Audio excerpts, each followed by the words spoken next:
I think it's important for me to explain why I don't like bullies. So, I'm sure a lot of you know who Phil Adams is. He was this guy that many years ago bullied me, and I took it very seriously and didn't let it go for like 6 years. So, that really right there is the situation that kind of molded me into who I am. And over the years, especially because of politics, I've just sort of set my sights higher on the size of the bullies that I'm willing to go after. And so with the Phil thing, that's what I want to explain. I used to be a bartender at the Hen House hella years ago, and this all happened a long time ago. There was one night where I wasn't working, and I was there, and I was just out back on the side of the building, standing there with my buddy who was also a security guard at the bar at that time. I don't know what he does now. But we were both standing out there just bullshitting, and out in the parking lot there was like nobody else out there but this guy and this, short blonde girl. And they were like in some fight, and that was normal to see at the Hen House because that place is a fucking shit show. I don't know if it is now, it definitely was back then. But we were just watching this couple argue, and then it just kept like escalating, and then it really looked like the dude was about to like hit the girl. And so when I thought that was gonna happen, I just yelled, "Hey dude, leave her alone." And so he turns, this is fucking Phil Adams, I didn't know who this guy was at the point, but he turns, and he starts just barreling right at me, just fucking like, "What the fuck do you say? What the fuck do you say to me?" And I'm like, oh, fuck all this, And my buddy who's the bouncer was like, "Just get back inside. I'll deal with this guy." I was like, "Yep." And so I go back inside, and Phil didn't come in. I didn't see him. Still didn't know who he was, Phil, at that point. And I just finished out the night, had some more drinks and hung out with my friends and played some volleyball. Just like did what you did at the Hen House back then. And so the bar closes like an hour and a half later, and I come out. And I had forgotten about that whole situation at this point because it was only like a couple minutes of the whole night and a whole bunch of other stuff and conversations happened, and I'm ADHD. So of course I fucking forgot about it. And so I'm just out standing there in the parking lot with my friends with my hands in my pockets. We're like waiting for our Uber to show up so we can fucking go home. And this fucking dude had waited that entire time, and I'm like just standing there, and then like at the last fucking second, I see a big tall dude with a hoodie pulled up, and he just clocks me in the face, right? Knocks me down. I'm a bit intoxicated, and I'm not like ready to fight. I'm not in the fighting mindset. It's called a sucker punch for a reason. And then he kicks me while I'm down. He ended up breaking one of my ribs, bloodied my face all up. And then so as I'm like, on the ground, like, what the fuck? And my friends are all like running over, and a couple of them are like chasing them down, and they ran and jumped in their car and sped away real quick. As they're running across the street, Phil is yelling back at me. He was like, "Yeah, fuck you, N-word, you little fucking N-word."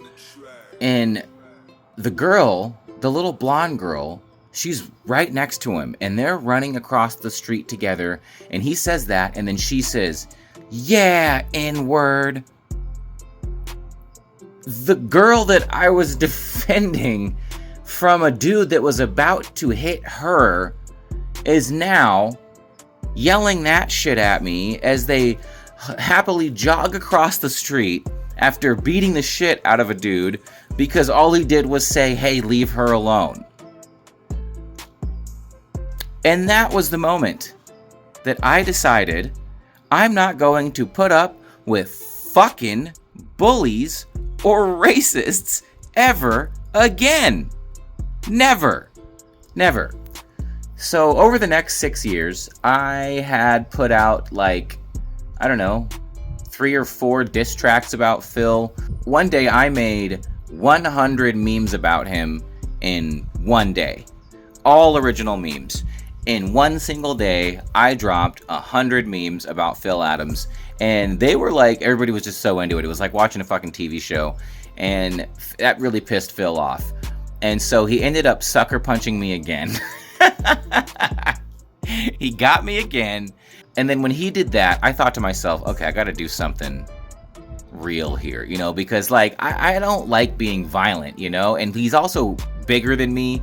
I'm probably not going to statistically win that one-on-one physical fight, but I know that I can fight in other ways. So I found that this dude had a crazy number of DUIs. Like, at the time I found this out, I think he had like 6 or 7. And then so I found his mugshot for getting arrested for a DUI. And then I took that mugshot and I had it printed on to about 15 or 20 t-shirts. And then I had a friend film me going around town like it was like a charity video. I had like charity music in the background. And I was handing out these free t-shirts to like all of the homeless people downtown. And it's like, they got a free t-shirt out of it. But then what had to happen is, because I knew at that point Phil Adams would be driving around downtown a lot, because that's where he always hung out. And he would have to drive downtown and see these homeless people wearing these shirts with his fucking mugshot on them. Like, that dude really was the spark that motivated me to just be like, fuck bullies. Fuck bullies. So anyways, Phil Adams ended up moving out of Shasta County, and I am proud to say that I feel personally responsible for that, because that dude was a major bully, and I was not even the only person that he bullied. The chick that he was with that night that I was trying to defend from him ended up marrying him, but they got their marriage annulled 3 months later because he was super abusive. Yeah. So, that taught me a lesson. You know, don't do the right thing, I guess, right? No, I wouldn't take any of it back, honestly, because it was the right thing to tell him not to hit that woman. That was the right thing to do. I don't give a shit if the consequences for me meant that I got my ass kicked. It was still the right thing to do, and I believe that I got good karma for that, and Phil ended up getting extremely, extremely bad karma for that. I basically single-handedly showed everybody in this town what a piece of shit that guy was until he had to move away. And then I took that mentality of fighting back against bullies and applied it to the local political scene, because it's the same. The people that are on that side, the worst of them, the Rich Gallardos, the fucking Kevin Cries, Patrick Joneses, you know, the Kim Moores, the... I can't even think of fucking names. Like, they're just bullies. They're bullies. They're all a bunch of Phil Adamses, but they just do it differently. And so I see them the same. They're just bullies. That's why I've made diss tracks and memes about them too. Like, Mike Paul Bitchke is a fucking little bitch, and he tries his hardest to be the biggest bully that anybody's ever seen, but he just ends up coming off like a little fucking bitch, and he gets so mad that it's really easy for me to just destroy his day by making one meme about him. And I know that because he's just a little bitch, but he's no different than Phil Adams. So that's how I see this. Then if you go even up higher, I see just the leader of all this shit is Donald Trump, who is the biggest bully on the planet. So I feel like all of the Redding Be Like stuff, the Phil Adams stuff, was supposed to happen to give me this strength to teach me how to stand up to bullies and how to show other people how to stand up to bullies as well. I think it was all supposed to happen.